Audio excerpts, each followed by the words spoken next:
So Games Workshop rolled out boxes for the Ultramarines, Salamanders, Imperial Fists, Raven Guard, White Scars, and Iron Hands. And normally combat patrols are the go-to entry point for Warhammer 40k.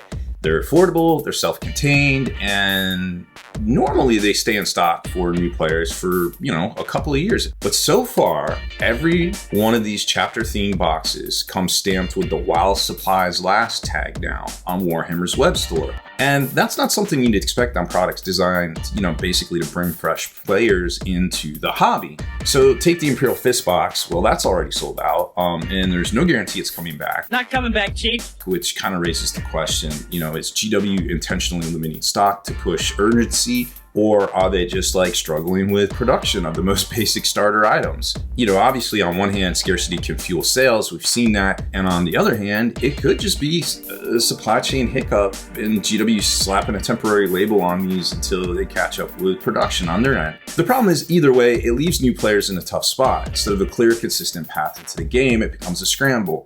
And of course, scalpers win, beginners lose. And for veterans, it's annoying but familiar. First time.